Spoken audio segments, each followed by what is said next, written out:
മഞ്ചേശ്വരം ഗ്രാമപഞ്ചായത്ത് പരിധിയിൽ ഹരിതകർമ്മസേനയുടെ പേരിൽ വീടുകളിൽ നിന്ന് പ്ലാസ്റ്റിക് മാലിന്യം ശേഖരിക്കുന്നവർ പൊതുജനങ്ങളുടെ ബുദ്ധിമുട്ടുകൾ അവഗണിച്ച് മാലിന്യം വഴിയിൽ തള്ളുന്നതായി പരാതി.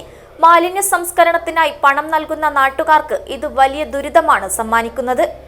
ഡ്രീം ഫ്ലവർ IVF സെന്റർ കേരളത്തിലാദ്യമായി AI എംബ്രിയോസ്കോപ്പി സാങ്കേതികവിദ്യയിലൂടെ വന്ധ്യതാ ചികിത്സയിൽ വിപ്ലവം സൃഷ്ടിച്ച 14 വർഷത്തെ പാരമ്പര്യം, 10,000-ലധികം പുഞ്ചിരികൾക്ക് സാക്ഷ്യം വഹിച്ച മികവ്. ഇപ്പോൾ വെറും 60+ മെഡിസിൻ IVF പാക്കേജ് ഡ്രീം ഫ്ലവറിൽ മാത്രം.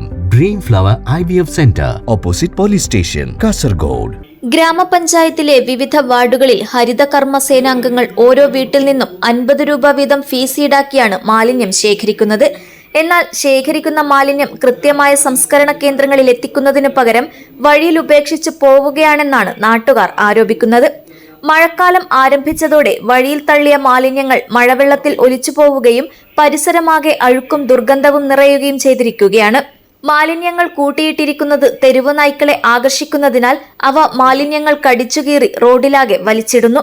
ഇത് വഴി നടക്കുന്നവർക്കും സ്കൂളിലേക്കും മദ്രസകളിലേക്കും പോകുന്ന വിദ്യാർത്ഥികൾക്കും വലിയ ഭീഷണിയാണ് ഉയർത്തുന്നത്. മാലിന്യത്തിന് സമീപം തമ്പടിക്കുന്ന നായ്ക്കൾ വിദ്യാർത്ഥികളെ ആക്രമിക്കുന്ന സംഭവങ്ങളും റിപ്പോർട്ട് ചെയ്യപ്പെടുന്നുണ്ട്. മഞ്ചേശ്വരം ഗ്രാമപഞ്ചായത്തിലെ 9-ാം വാർഡിലാണ് നിലവിൽ പ്രശ്നം രൂക്ഷമായിരിക്കുന്നത്.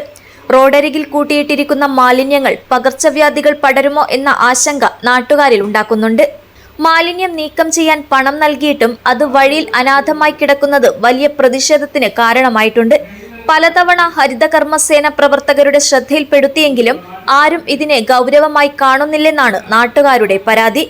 ഉത്തരവാദിത്തപ്പെട്ട ഉദ്യോഗസ്ഥർ അടിയന്തരമായി ഇടപെടണമെന്നും വഴിയിൽ മാലിന്യം തള്ളുന്നവർക്കെതിരെ കർശന നടപടി സ്വീകരിക്കണമെന്നും മാലിന്യ സംസ്കരണത്തിന് ശാസ്ത്രീയമായ സംവിധാനങ്ങൾ ഉറപ്പാക്കണമെന്നും നാട്ടുകാർ ആവശ്യപ്പെടുന്നു. മാസത്തിൽ 50 രൂപ എടുത്തിട്ട് ഈ കച്ചറ കൊണ്ടുവന്നിട്ട് നമ്മൾ പുറക്കന്നെ കൊണ്ടിരുന്നത്, അവർ വീട്ടുകാരൻ പൈസ വേണമെങ്കിൽ വീട്ടുകാരൻ കൊണ്ടിരുന്നത്. അതിന് നടപടി പഞ്ചായത്തുകാർ എടുക്കേണ്ടി വരും. കാരണം റോഡിൽ മുഴുവനും കച്ചറ തന്നെ. ആ കമ്പത്ര ഇതൊക്കെ കുറഞ്ഞിട്ട് ഈ റോഡിലിടുന്ന് അതിനാണ്ട് ബിൽഡിങ്ങിൽ വാടക കൊടുക്കുന്നവർ അതേ പണി ചെയ്യുന്നത്. അവർ വാടക മേലേക്ക് ഈ ശരി ഇടുന്നല്ലാണ്ട് മറ്റുള്ളവർക്ക് ഒരു വാടക കൊടുക്കുന്നവർക്ക് സിസ്റ്റമൊന്നുമില്ല. ആറ് കുറഞ്ഞിട്ട് കച്ചറ കുറഞ്ഞിട്ട് പോയിട്ട് അതും ഇടുന്നുണ്ട്. ഈ പൈസ മേടിച്ചിട്ട് ഇവരും കൊണ്ടിടുന്നുണ്ട്. അപ്പോൾ അതുകൊണ്ട് ഇത് വല്ലാതൊരു ബുദ്ധിമുട്ടി. മഴക്കാലത്ത് മനുഷ്യന്മാർക്ക് നടക്കാനും കഴിയുന്നില്ല, പോകാനും കഴിയുന്നില്ല, ചേറ് തെറിച്ചിട്ട് നാട്ടത്തിൽ കൊണ്ട് സഹിക്കാൻ കഴിയുന്നില്ല.